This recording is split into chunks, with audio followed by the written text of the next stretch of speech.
أعوذ بالله من الشيطان الرجيم بسم الله الرحمن الرحيم الحمد لله رب العالمين الرحمن الرحيم مالك يوم الدين إياك نعبد وإياك نستعين اهدنا الصراط المستقيم صراط الذين أنعمت عليهم غير المغضوب عليهم ولا الضالين آمين اللهم صل على سيدنا محمد الفاتح لما أغلق والخاتم لما سبق ناصر الحق بالحق والهادي إلى صراطك المستقيم وعلى آله حق قدره ومقداره العظيم سبحان ربك رب العزة عما يصفون وسلام على المرسلين الحمد لله رب العالمين. عليكم السلام وبركاته. On va continuer, Inch'Allah, avec sur l'habitude qu'avaient les compagnons de le respecter et de l'honorer et de l'exalter. Donc, ce qu'on a commencé hier soir, avec donc, l'objectif, c'est de connaître la valeur, la grandeur de Sayyidina Muhammad sallallahu alayhi wa sallam. Pourquoi il a cette ampleur, cette aura très, très intense, cette lumière. On essaie de comprendre tout ça. Hein. Pour l'honorer, bien sûr. On doit l'honorer. وقال عروة بن مسعود حين وجهته قريش عام القضية إلى رسول الله صلى الله عليه وسلم ورأى من تعظيم أصحابه له ما رأى وأنه لا يتوضأ إلا ابتدروا وضوءه وكادوا يقتتلون عليه ولا يبصق بساقا ولا يتنخم نخامة إلا تلقوها بأكفهم فدلكوا بها وجوههم وأجسادهم ولا تسقط منه شعرة إلا ابتدروها وإذا أمرهم بأمر ابتدروا أمره وإذا تكلم خفضوا أصواتهم عنده وما يحدون إليه النظر تعظيما له فلما رجع إلى قريش قال يا معشر قريش إني جئت كسرى في ملكه وقيصر في ملكه والنجاشي في ملكه وإني والله ما رأيت ملكا في قوم قط مثل محمد في أصحابه وفي رواية إن رأيت ملكا قط يعظمه أصحابه ما يعظم محمد أصحابه وقد رأيت قوما لا يسلمونه أبدا. Alors, pour sa part, Sayyidina Urwa, bon, là, il n'était pas encore musulman. Il était parmi les Quraysh. Pour sa part, Urwa ibn Mas'ud rapporte lorsqu'il a été envoyé par la tribu de Quraysh au cours de l'année de Al-Hudaybiyah. Al-Hudaybiyah, ça c'est un endroit peut-être à combien de kilomètres? À quelques kilomètres de la Mecque. Il y avait la sourate, le Fath, l'ouverture. Inna fatahna laka fathan mubina. L'ouverture, elle s'appelle, je crois, en français. Ah, vous n'avez pas le. Vous voulez prendre une photo?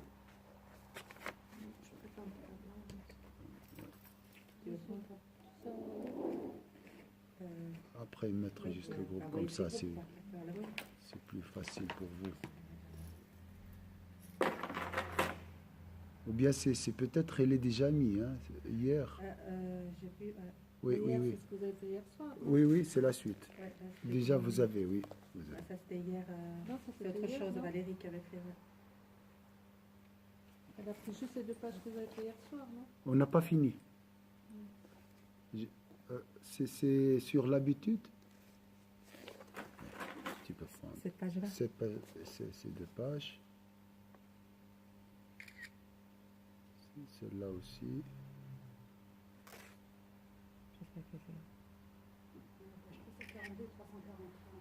Vous avez déjà 342, 343. Voilà, ça c'est. Oui. C'est les mêmes. C'est les mêmes, hein, Anna. Ils sont déjà sur le groupe. Ah, ok. Oui. Alors pour sa part, Sayyidina Urwa ibn Zubayr, donc essayez maintenant d'imaginer, hein, ou bien chercher la réalité de Sayyidina Muhammad sallallahu alayhi wa sallam. Pour sa part, Urwa ibn Mas'ud rapporte, lorsqu'il a été envoyé par la tribu de Quraysh au cours de l'année d'Al-Hudaybiyah auprès de l'envoyé de Dieu sallallahu alayhi wa sallam, ce qu'il a vu comme respect voué par ses compagnons. Lorsqu'il accomplissait ses ablutions mineures, il se bousculait pour recueillir les quelques gouttes d'eau qui restaient. Ils se disputaient la salive qu'ils crachaient pour renduire leur visage et leur corps. Ils ramassaient chacun de ses cheveux qui tombaient. Par ailleurs, ils s'empressaient dans l'exécution de ses ordres, ils baissaient leur voix lorsqu'ils parlaient, et ils ne le fixaient pas du regard par respect. C'est la grandeur du salam. J'ai entendu là-haut. Ah oui, Moi, je t'ai vu les voir là d'abord ici, j'étais rien. on a juste commencé maintenant. Tu n'as rien raté. Alors, je répète, pour sa part, Urwa ibn Mas'ud rapporte qu'il a été envoyé par la tribu de Quraysh au cours de l'année d'Al-Hudaybiya auprès de l'envoyé de Dieu, ce qu'il a vu comme respect voué par ses compagnons. Lorsqu'il accomplissait ses ablutions mineures, il se bousculait pour recueillir les quelques gouttes d'eau qui restaient. Ils se disputaient la salive qu'ils crachaient pour enduire leur visage et leur corps. Ils ramassaient chacun de ses cheveux qui tombaient. Par ailleurs, ils s'empressaient dans l'exécution de ses ordres. Ils baissaient leur voix lorsqu'ils parlaient et ils ne le fixaient pas du regard par respect. Alors, qu'est-ce que vous avez compris? Qu'est-ce que vous avez ressenti? Qu'est-ce que vous voyez comme beauté?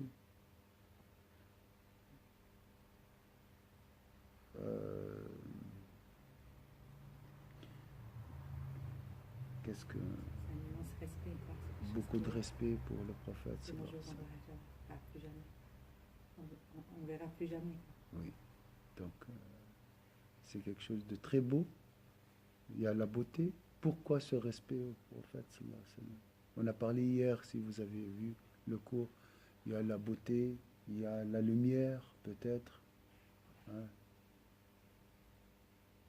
Si tu aimes la personne, tu aimes tout. Hein. Toute chose liée à cette personne. Vous n'avez pas d'autres remarques? Que tu es lié à Allah et que tout. Hein? tout Sa passe lumière par- vient d'Allah Azza wa Jal. tout passe par lui. Lorsque Urwa ibn Mas'ud revint dans la tribu de Quraysh, il dit à ses membres, aux gens de Quraysh, j'ai vu les récipients, les réceptions en grande pompe de Khosroïs, comment prononcer ça? C'est Khosroïs. J'ai vu aussi les grandes réceptions de César ainsi que celles du Négus. Par Dieu, je n'ai jamais vu un roi devant son peuple comme Mohammed au milieu de ses compagnons. Il a dit dans une autre version, je n'ai jamais vu un roi vénéré par sa suite comme l'était Sayyidina Muhammad sallallahu alayhi wa sallam par ses compagnons. J'ai vu des gens qui ne l'abandonneront jamais. Donc voilà quelques indices qui peuvent nous aider à peut-être contempler la grandeur de Sayyidina Muhammad sallallahu alayhi wa sallam. Comme les gens, ils le respectaient plus, enfin, ils n'avaient pas peur de lui, mais ils avaient plus de respect. Respect et amour, oui. Ouais, plus Respect que- par amour. Les autres qu'il a cités, Kisra, ils avaient, C'est par peur, ça. Ça c'est pas. par Négus, autorité. c'est pas le cas. Négus, c'était un homme juste. Négus Et qui c'était les rois d'Abyssinie, Ouais. oui. Il était croyant. Ouais. Le prophète sallallahu alayhi wa sallam a fait la prière de l'absence sur lui, à Médine, où il était à côté de l'hôtel. Vous voyez la mosquée de Ramem? Vous voyez? Oui, C'est là-bas. Et là-bas, il a fait la prière. Le Ramem, c'est là où il était à l'ombre d'un nuage. Oui, Ouais. c'était une mosquée qui était à côté. Quoi. Oui, à Où il y avait côté les de. chats, Oui, il y avait les chats. oui. Oui. La famille de chats. Il y a quelque chose que j'ai lu il y a quelques jours sur Abu Bakr. Je ne sais pas si la source est véritable. Ils étaient dans une grotte avec les prophètes. Et le prophète était fatigué. Il a mis sa tête sur ses jambes. Puis il y a un serpent qui a mordu Abu Bakr. Oui, Tellement qu'il avait mal qu'il n'osait pas réveiller le prophète. Il Oui. pleurait. Oui. Ses larmes descendaient sur. Et j'ai dit, ça m'a trop. Je dis comment il a résisté à la douleur Oui. pour ne pas réveiller le prophète. C'est oui, ça. oui, subhanallah. Quelque J'ai chose, entendu ça aussi. Ouais. Oui. J'ai pleuré quand j'ai vu ça. Subhanallah. Vraiment que Ouais. Il vénérait beaucoup le Oui. prophète sallam, parce qu'il voyait la vérité de Sayyidina Muhammad sallallahu alayhi wa sallam. Il ne voyait pas la forme, hein, les cheveux, il voyait tout d'abord la réalité. C'est pour ça qu'il respectait le corps, la présence. L'autre, Abu Jahl, il voyait aussi le corps, il voyait la personne, mais il ne voyait pas la réalité. Donc, ton attachement au prophète sallallahu alayhi wa sallam dépend de la contemplation de sa grandeur. Et ta vénération dépend de ta contemplation de sa vérité. Oui. Mais avec l'effort, avec la prière sur le prophète sallallahu alayhi wa sallam, avec la lecture, on peut comprendre. Et c'est pas n'importe quoi, ça, c'est la moitié de l'islam. L'attestation de l'islam, c'est Ashhadu an la ilaha illallah wa Ashhadu anna Muhammad Rasulullah. Tu dois connaître Allah et tu dois connaître le prophète. Wa aminu billahi wa rasulih. وفي حديث طلحة أن أصحاب رسول الله صلى الله عليه وسلم قالوا لأعرابي جاهل سله عمن قضى نحبه وكانوا يهابون وعن أنس رضي الله عنه لقد رأيت رسول الله صلى الله عليه وسلم والحلاق يحلقه وأطاف به أصحابه فما يريدون أن تقع شعرة إلا في يد رجل.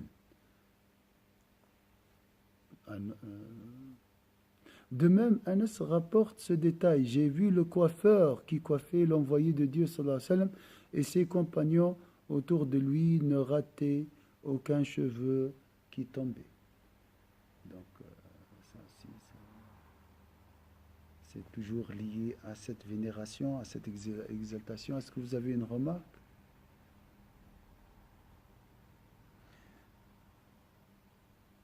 Quant à Sayyidina Uthman, il a refusé d'accomplir le tawaf autour de la Kaaba, malgré la permission de Quraysh. Lorsque le prophète sallallahu alayhi wa sallam l'a dépêché à la Mecque au cours de l'année de Al-Hudaybiya, encore une fois, il a dit « Je ne le ferai pas tant que l'envoyé de Dieu sallallahu alayhi wa sallam n'accomplira pas lui-même le tawaf autour de la maison sacrée. » Donc ça aussi, c'est un signe de vénération, d'exaltation. Vous avez une remarque? وفي حديث قيل فلما رأيت رسول الله صلى الله عليه وسلم جالسا القرفصاء أرعد non.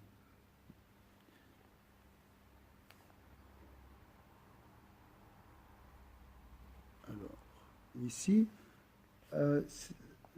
il n'osait pas aussi, c'est pas mal traduit, il n'osait pas poser la question directement au prophète sallallahu alayhi wa sallam. Hein, les compagnons. C'était du respect. C'est comme la crainte révérentielle, c'est le respect, le grand respect. Il profitait des Bédouins qui venaient pour poser des questions. Dis-le telle chose, pose-le cette question. Donc là, ils ont posé la question concernant les gens qui vont mourir en martyr, parce que c'est marqué dans le Coran. Et il y avait Talha qui venait, le prophète sallallahu alayhi wa sallam a répondu, lui il est parmi eux, donc il va mourir en martyr, il va tomber en martyr. Voilà, ça c'est. وفي حديث قيل فلما رأيت رسول الله صلى الله عليه وسلم جالسا القرفصاء أرعدت من الفرق وذلك هيبة له وتعظيما. وفي حديث المغيرة كان أصحاب رسول الله صلى الله عليه وسلم يقرعون بابه بالأظافر. Tellement ces questions, bien sûr, c'est pas un roi, c'est le respect. Regardez cette. Qayla rapporte un hadith où elle dit: lorsque j'ai vu le prophète sallallahu alayhi wa sallam assis, j'ai tremblé de frayeur. Ceci par crainte et respect pour lui. Donc vous voyez l'aura du prophète, c'est la présence du prophète sallallahu alayhi wa sallam. Et il est dit dans le hadith que rapporte Al-Mughira que les compagnons de l'envoyé de Dieu sallallahu alayhi wa sallam frappaient sa porte avec le bout de leurs ongles. Donc, Pour ne pas faire trop... Voilà, c'est question de respect aussi. وقال البراء بن عازب لقد كنت أريد أن أسأل رسول الله صلى الله عليه وسلم عن الأمر فأؤخر سنين من هيبته. Enfin, Al-Bara ibn Azb disait, il m'arrivait de vouloir interroger l'envoyé de Dieu sallallahu alayhi wa sallam et d'ajourner cela des mois durant par crainte et respect pour lui. À chaque fois je dis je pose, non je pose pas. Il ajourne. C'est pas respect à notre prophète sallallahu alayhi wa sallam. Ces histoires peuvent augmenter notre, Inch'Allah, respect. Sur la révérence pour le prophète après sa mort. Si vous voulez prendre une photo.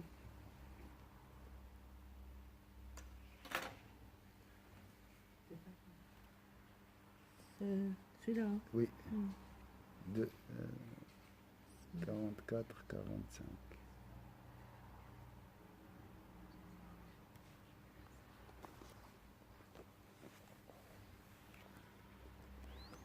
واعلم أن حرمة, ça c'est après sa mort. C'est après sa mort. حرمته وتوقيره صلى الله عليه وسلم. Ceux qui et celles qui visiteront Inch'Allah Médine. واعلم أن حرمة النبي صلى الله عليه وسلم بعد موته وتوقيره وتعظيمه لازم كما كان حال حياته وذلك عند ذكره وذكر حديثه وسنته وسماع اسمه وسيرته ومعاملة آله وعترته وتعظيم أهل بيته وصحابته. Alors, sur la vénération pour le prophète sallallahu alayhi wa sallam après sa mort. Sache que la vénération pour le prophète sallallahu alayhi wa sallam, son respect et sa vénération s'imposent comme de son vivant. Notamment lorsqu'on le mentionne ou on entend son nom, lorsqu'on évoque son hadith, sa sunna et sa conduite.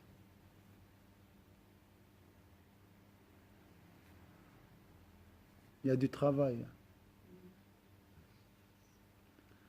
Il convient aussi de traiter avec honneur les membres de sa famille, de sa descendance, et de vénérer les gens de sa maison et ses compagnons. وقال أبو إبراهيم التجيبي واجب على كل مؤمن متى ذكره أو ذكر عنده أن يخضع ويخشع ويتوقر ويسكن من حركته ويأخذ في هيبته وإجلاله بما كان يأخذ به نفسه لو كان بين يديه ويتأدب بما أدبنا الله به. يعني لما تسمع الرسول صلى الله عليه وسلم كأنه حاضر بين يديك، كأنه هو الذي يتكلم. Il convient aussi de traiter avec honneur les membres de sa famille, de sa descendance et de vénérer les gens de sa maison et ses compagnons. À ce propos, Abu Ibrahim al-Tajibi dit que tout croyant est tenu lorsqu'il le mentionne ou qu'on le mentionne en sa présence de se soumettre et de se recueillir, d'adopter une attitude calme et respectueuse, de faire preuve de déférence et de révérence à son égard, comme s'il se trouvait devant lui. Tu entends hadith du prophète sallallahu alayhi wa sallam. Et d'observer les bonnes règles de bienséance que Dieu a imposées. Telle était en tout cas la conduite de nos anciens pieux et de nos illustres maîtres, que Dieu soit satisfait d'eux. قال القاضي أبو الفضل وهذه كانت سيرة سلفنا الصالح وأئمتنا الماضين رضي الله عنهم. Lorsque tu parles du prophète sallallahu alayhi wa sallam, tu dois être dans un recueillement, tu dois adopter une attitude calme et respectueuse. l'imam Malik, avant de transmettre les hadiths du prophète sallallahu alayhi wa sallam, il prenait ses ablutions majeures, se parfumer, porter des jolis habits. Il a dit, je vais vous parler du prophète. Donc, حدثنا القاضي أبو عبد الله محمد بن عبد الرحمن الأشعري وأبو القاسم أحمد بن بقي الحاكم وغير واحد فيما أجازونيه.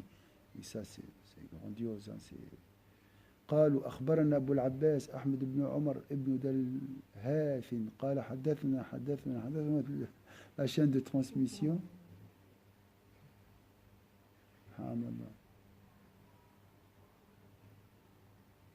قال نظر أبو جعفر أمير المؤمنين مالكا في مسجد رسول الله صلى الله عليه وسلم فقال له مالك يا أمير المؤمنين لا ترفع صوتك في هذا المسجد فإن الله تعالى أدب قوما فقال لا ترفعوا أصواتكم فوق صوت النبي ومدح قوما فقال إن الذين يغضون أصواتهم عند رسول الله وذم قوما فقال إن الذين ينادونك من وراء الحجرات أكثرهم لا يعقلون وإن حرمته ميتا كحرمته حيا فاستكان لها أبو جعفر وقال يا أبا عبد الله أستقبل القبلة وأدعو أم أستقبل رسول الله صلى الله عليه وسلم فقال ولم تصرف وجهك عنه وهو وسيلتك ووسيلة أبيك آدم عليه السلام إلى الله تعالى يوم القيامة بل استقبله واستشفع به فيشفعه الله قال الله تعالى ولو أنهم ظلموا أنفسهم. Et ça, il ne te laisse pas aujourd'hui là-bas faire ça. Si tu fais dua face à la chambre sainte, ils ne vont pas te laisser. Alors que c'est permis. C'est permis, mais avec quelle intention?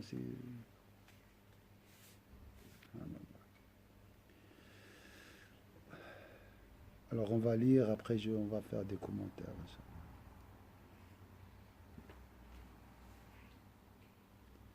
Al-Qadi Abdullah ibn Muhammad ibn, voilà, il y a une grande chaîne de transmission, et là, c'est lié à l'imam Malik, c'est l'auteur, Al-Qadi Iyad lui-même, il a reçu ce hadith rapporté jusqu'à l'imam Malik, c'est grandiose quand même, hein, c'est pas...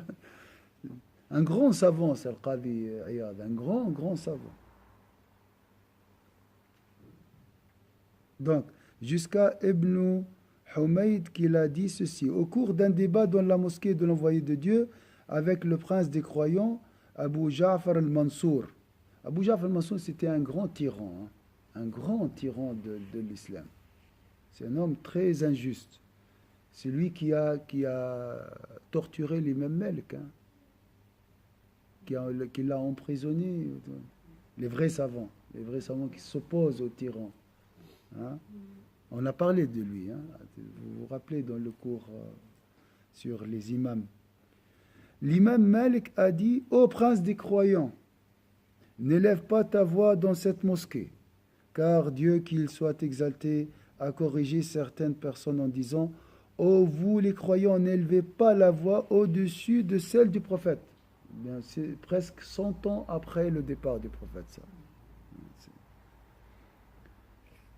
Ne lui adressez pas la parole à voix haute, comme vous le faites entre vous, de crainte que vos œuvres ne soient vaines, sans vous en douter. Puis il a loué d'autres personnes en disant: quant à ceux qui baissent la voix en présence du prophète sallallahu alayhi wa sallam, voilà ceux dont Dieu éprouve les cœurs pour y mettre sa crainte révérentielle. Ils obtiendront un pardon et une récompense sans limite. Il a blâmé d'autres en disant: la plupart de ceux qui t'interpellent de l'extérieur de tes appartements privés ne comprennent pas. Or, sa vénération maintenant est semblable à sa vénération de son vivant. Et Abu Ja'far acquiesça. Acquiesça. Lorsque son auditeur devint trop nombreux, on a proposé à l'imam Malik d'installer un répétiteur. Non.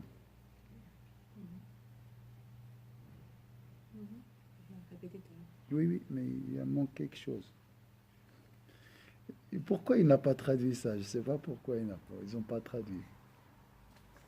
Parce que c'est choquant, je comprends. C'est un peu choquant. Donc Abu Ja'far al-Mansur a posé la question à Ya Abdallah, oh Abu Abdullah, l'imam Malik. C'est l'imam Malik qu'on l'appelle, ou bien Abu Abdullah, un homme qui a rapporté le débat. On lui a dit, est-ce que أستقبل القبلة وأدعو أم أستقبل رسول الله. Je m'oriente vers le Qibla. Vous avez vu la chambre du prophète sallallahu alayhi wa sallam? Ah oui, côté homme. Alors il y a la chambre et il y a le Qibla, la destination, le mihrab de l'imam. Donc il a dit, je m'oriente vers le Qibla pour faire dua, vers la chambre sainte comme celle-là. Ou bien vers le Qibla. Parce que je m'oriente comme ça, je fais dua devant la chambre du prophète sallallahu alayhi wa sallam, ou bien je m'oriente vers la Mecque. Il lui a dit, Walima tasrifu wajha, pourquoi tu détournes du prophète sallallahu alayhi wa sallam? Donc le prophète, il est devant toi. Wa huwa wasilatuka, c'est ton intermédiaire. Wa wasilatu abika Adam, c'est l'intermédiaire, l'intercesseur, ou bien l'intermédiaire de notre père Adam, l'intercesseur ici, dans le sens l'intercesseur. Il Allah Azza wa Jalla, l'intercesseur d'Adam. Même Adam va demander au prophète sallallahu alayhi wa sallam d'intercéder en sa faveur. Yawm al-Qiyamah, le jour dernier. Bal istaqbilu, oriente-toi vers le prophète sallallahu alayhi wa sallam et demande son intercession. Il a mentionné un verset, si lorsqu'ils commettent des torts envers eux-mêmes, qu'ils s'orientent vers le prophète sallallahu alayhi wa sallam, qu'ils vont vers le prophète sallallahu alayhi wa sallam. On a parlé de ça dans le livre de Hajj, et ils demandent le pardon d'Allah Azza wa Jal. Donc tu demandes l'intercession du prophète sallallahu alayhi wa sallam en ta faveur. Tu ne demandes pas le prophète, mais tu demandes l'intercession du prophète sallallahu alayhi wa sallam. Maintenant, si tu fais ça, ils vont pas te laisser. Parce qu'ils ne comprennent pas. Ils pensent que nous adorons le prophète sallallahu alayhi wa sallam. Et ceux qui adorent... nous, quand on demande, c'est avec l'intention qu'il intercède pour nous. Intercède pour nous. Parce que lui, il va faire oui, quelque chose. Oui.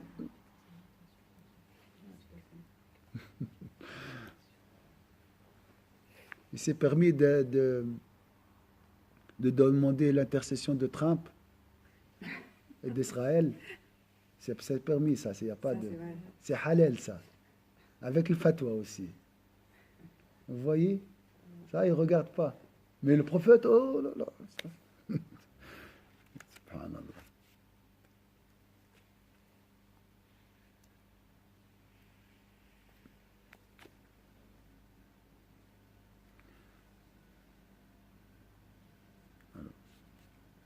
وقال مالك وقد سئل عن أيوب السختياني ما حدثتكم عن أحد إلا وأيوب أفضل منه قال وحج حجتين فكنت أرمق ولا أسمع منه غير أنه كان إذا ذكر النبي سبحان الله ذكر النبي صلى الله عليه وسلم بكى حتى أرحمه فلما رأيت منه ما رأيت وإجلاله للنبي كتبت عنه.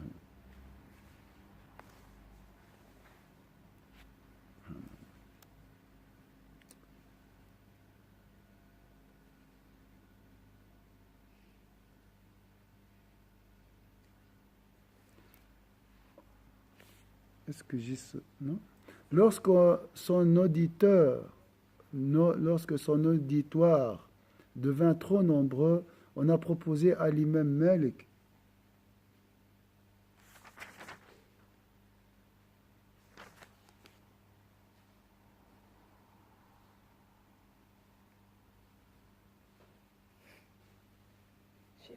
vous venez d'expliquer, c'est traduit après. Ce que vous venez de dire, comme vous dit, s'il devait diriger vers la Qibla pour faire les invocations, c'est traduit juste après ce que vous venez de lire, lorsque son auditoire. Page 345. C'est vrai? Oui, le deuxième paragraphe, c'est traduit ce que vous avez dit juste avant. Alors, mais je ne sais pas, il y a quelque chose. Ah, peut-être il y a plusieurs versions de ce livre. Peut-être dans ce livre, ils ont oublié. Alors, c'est la référence de l'interprète ici est différente. Alors parce que là, je suis un peu perdu. Lorsque son auditoire devint trop nombreux, on a proposé à l'imam Malik d'installer un répétiteur pour redire ses paroles et les faire ainsi. Le Sayyidina Malik a refusé de quitter Médine. Il a dit, je ne sors jamais de Médine. Il n'a jamais pris une monture. Il n'a jamais monté donc un cheval ou bien à Médine, par respect à la terre de Médine. Il a dit, je ne peux pas utiliser une monture sur une terre ou dans une terre où le prophète sallallahu alayhi wa sallam a marché. Jamais. Par respect au prophète sallallahu alayhi wa sallam. Il a dit, je ne sors jamais de Médine parce que c'est un hadith où le prophète il a dit, Médine rejette sa rouille. Donc il a peur d'être l'imam Malik, le premier jurisconsulte de l'islam. Hein. Il a peur d'être impur, rejeté par Médine. Donc il a dit, je ne sors jamais de Médine. Donc, l'imam Malik, c'est subhanallah. Médine, il est devenu une lumière grâce au prophète sallallahu alayhi wa sallam, parce qu'auparavant, cette ville était pleine de maladies, pleine de... Exactement. Donc, c'est la venue du prophète sallallahu alayhi wa sallam qu'il est arrivé dans cette ville. Et après son trépas aussi, il est devenu... la lumière s'est éteinte. Hein. Imaginez, maintenant la lumière est... Oui, alors, imaginez alors. Hein. Lorsque son auditoire devint trop nombreux, on a proposé l'imam Malik d'installer un répétiteur pour redire ses paroles et les faire ainsi parvenir à tout l'auditoire. Il a dit, Dieu qu'il soit exalté a dit, ô vous croyants, n'élevez pas la voix au-dessus de celle du prophète. Il a peur que le répétiteur élève la voix. Hein.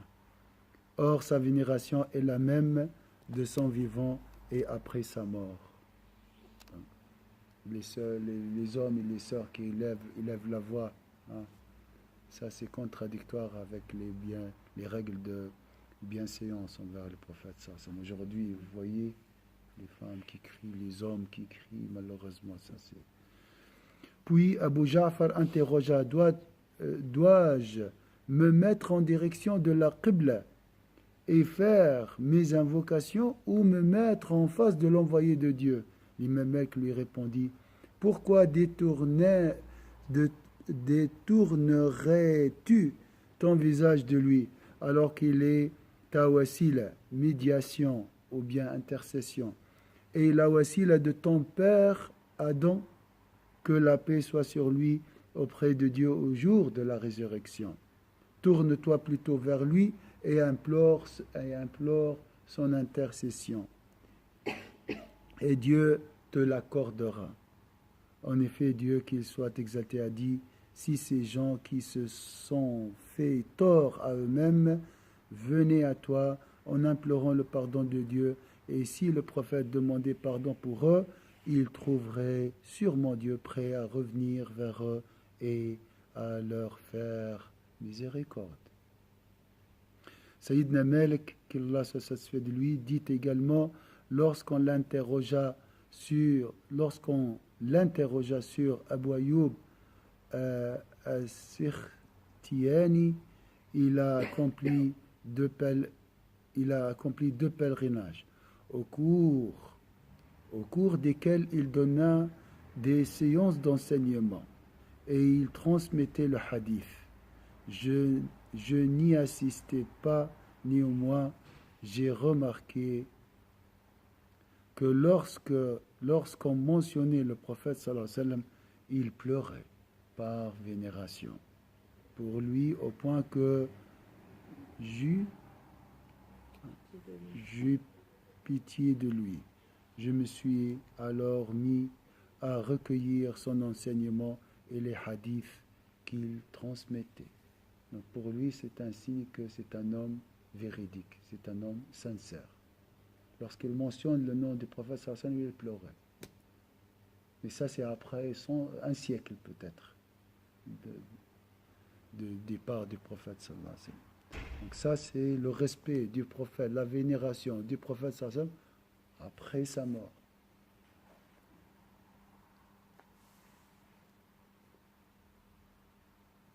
وقال مصعب بن عبد الله كان مالك إذا ذكر النبي صلى الله عليه وسلم يتغير لونه وينحني حتى يصعب ذلك على جلسائه فقيل له يوما في ذلك فقال لو رأيتم ما رأيت ما لما أنكرتم علي ما ترون ولقد كنت أرى محمد بن المنكدر وكان سيد القراء لا نكاد نسأله عن حديث أبدا إلا يبكي حتى نرحمه ولقد كنت أرى جعفر بن محمد وكان كثير الدعابة والتبسم فإذا ذكر عنده النبي صلى الله عليه وسلم اصفر وما رأيته يحدث عن رسول الله صلى الله عليه وسلم إلا على طهارة ولقد اختلفت إليه زمانا فما كنت أراه إلا على 3 خصال إما مصليا وإما صامتا وإما يقرأ القرآن ولا يتكلم فيما لا يعنيه وكان من العلماء والعباد الذين يخشون الله عز وجل. De son côté, Mus'ab ibn Abdullah rapporte ce qui suit. Lorsqu'on mentionnait le prophète sallallahu alayhi wa sallam, l'imam Malik changeait de couleur et s'agitait au point de gêner ceux qui faisaient partie de son auditoire. Comme on l'a un jour interrogé à ce sujet, il a répondu: si vous aviez vu ce que j'ai vu, vous me comprendriez. J'ai vu Muhammad ibn al-Mukandir, qui était pourtant le maître de ceux qui récitaient le Coran, se mettait à pleurer dès que nous l'interrogions sur un hadith, jusqu'à ce que nous ayons pitié de lui. J'ai vu également Ja'far ibn Muhammad as-Sadiq, qui aimait pourtant plaisanter et sourire, devenir pâle lorsqu'on mentionnait le prophète sallallahu alayhi wa sallam en sa présence. Et je ne l'ai jamais vu transmettre les hadiths du prophète sallallahu alayhi wa sallam sans être en état de pureté, comme dans la prière. Je l'ai fréquenté un certain temps et il était toujours occupé par l'une des 3 qualités suivantes.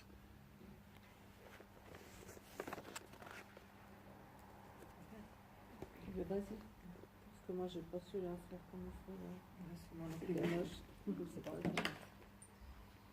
Là. Celle-là, machallah, on a lu beaucoup aujourd'hui.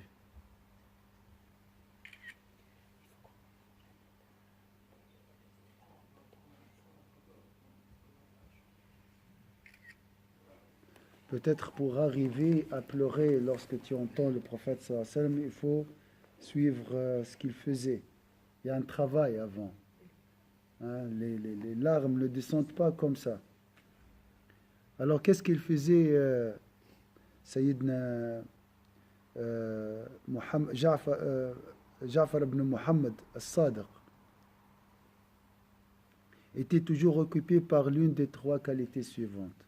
Il était soit en prière, soit silencieux, soit en train de réciter le Coran. Il ne parlait pas de ce qui ne lui concernait pas et il faisait partie des savants et des dévots qui craignent Dieu, qu'il soit exalté. Est-ce qu'on peut finir ce passage? Subhanallah. لقد كان عبد الرحمن بن القاسم يذكر النبي صلى الله عليه وسلم فينظر إلى لونه كأنه نزف منه الدم وقد جف لسانه في فمه هيبة منه لرسول الله صلى الله عليه وسلم. De même, lorsque Abdurrahman ibn al-Qasim mentionnait le prophète sallallahu alayhi wa sallam, son teint devenait livide. Ça veut dire quoi, livide? Ouais, c'est juste. Au point qu'on le croyait vidé de son sang, et sa langue devenait sèche dans sa bouche, par vénération pour l'envoyé de Dieu. Ouais, les exemples, le modèle. Il faut toujours des modèles. Puis lorsqu'il m'arrivait ولقد كنت آتي عامر بن عبد الله بن الزبير فإذا ذكر عنده النبي بكى حتى لا يبقى في عينيه دموع. Puis lorsqu'il m'arrivait de rendre visite à Abdullah ibn Zubayr et que le prophète sallallahu alayhi wa sallam était mentionné en sa présence, il pleurait jusqu'à ne plus avoir des larmes. ولقد رأيت الزهري وكان من أهنأ الناس وأقربهم فإذا ذكر عنده النبي صلى الله عليه وسلم فكأنه ما عرفك ولا عرفته. Quant à Zuhri, qui était l'homme le plus affable et le plus accueillant, lorsqu'on mentionnait le prophète sallallahu alayhi wa sallam en sa présence, il ne reconnaissait plus personne. Pourquoi il réagissait de cette manière? On a trouvé une explication, on a dit il récitait toujours le Coran, il est silencieux, ils sont pieux déjà, ils ont le cœur doux. Moi, je pense qu'il voyait le prophète à côté d'eux, comme si le prophète sallallahu alayhi wa sallam est là. Quand tu mentionnes le nom du prophète, il voyait le prophète. Il contemplait le prophète sallallahu alayhi wa sallam. Wallahu a'lam. Quant à Zuhri, qui était l'homme le plus affable et le plus accueillant, lorsqu'on mentionnait le prophète en sa présence, il ne reconnaissait plus personne. Il m'arrivait également de rendre visite à Safwan ibn Sulaym, qui était parmi les dévots, s'adonnant aux exercices spirituels. Or, lorsqu'on mentionnait le prophète sallallahu alayhi wa sallam, il ne cessait de pleurer jusqu'à ce que les gens se lèvent et le quittent. لقد كنت آتي صفوان بن سليم وكان من المتعبدين المجتهدين فإذا ذكر النبي صلى الله عليه وسلم بكى فلا يزال يبكي حتى يقوم الناس عنه ويتركوه. وروي عن قتادة أنه كان إذا سمع الحديث أخذه العويل والزويل. Par ailleurs, on rapporte que lorsque Qatada entendait le hadith, il se mettait à crier et à se tourmenter. ولما كثر على مالك الناس قيل له لو جعلت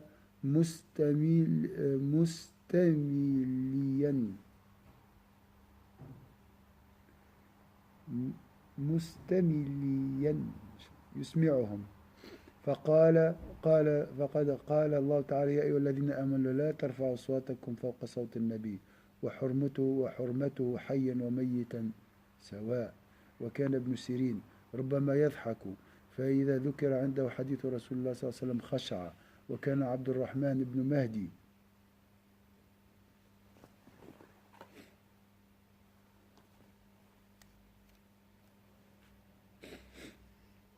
إذا قرأ حديث النبي صلى الله عليه وسلم أمرهم بالسكوت وقال لا ترفعوا أصواتكم فوق صوت النبي. يعني كان الرسول يتكلم ينقل الحديث كأنه الرسول يتكلم فأنت لا ترفع صوتك معه. حديث.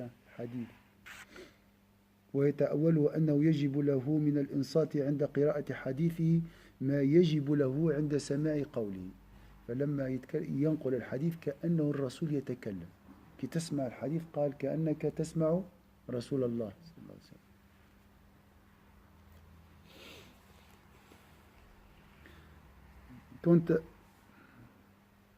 Il m'arrivait également de rendre visite à Safwan ibn Musaym qui était voilà.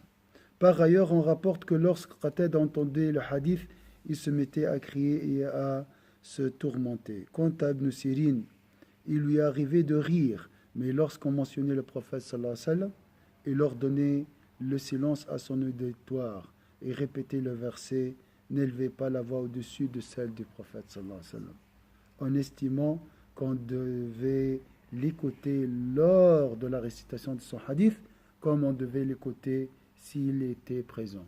Quand tu entends le hadith du prophète, il faut l'imaginer sortir de la bouche du prophète sallallahu alayhi wa sallam. C'est ça. Donc c'est pour ça les ablutions, c'est pour ça la vénération, c'est pour ça il pleurait. C'est un entraînement, hein. Il faut s'entraîner. Je m'excuse, hein. Il faut apprendre la politesse. Voilà. Nous enseignons la politesse à nos enfants, donc malheureusement, on n'a jamais entendu ça. On a pensé que le hadith c'est des paroles. Des paroles voilà, rapportées par tel, hadith faible, c'est pas ça. C'est le prophète qui parle. Alors, qu'Allah nous aidera, Inch'Allah, à respecter la grandeur du prophète sallallahu alayhi wa sallam. Barakallahu fi Cheikh nous a aidé, qu'Allah lui donnera Inch'Allah le paradis. أعوذ بالله من الشيطان الرجيم بسم الله الرحمن الرحيم والعصر إن الإنسان في خسر إلا الذين آمنوا وعملوا الصالحات وتواصوا بالحق وتواصوا بالصبر سبحانك اللهم وبحمدك نشهد أن لا إله إلا أنت نستغفرك ونتوب إليك سبحان ربك رب العزة عما يصفون سلام على المرسلين الحمد لله رب العالمين. Barakallahu fikum, Inch'Allah. Je vous recommande d'acheter ce livre. Il a combien celui-là? Hein? Wallah, il n'est pas cher, 18 €. Je vais essayer de demander à... Il faut les commander sur le... Comment vous le... Moi, je l'ai acheté en France, mais c'est à Lyon, vous pouvez le trouver facilement. Il est partout, ou à Paris, comme vous, ça dépend. moi j'aimerais acheter les deux, celui-là et l'autre. Parce que vous pouvez le commander.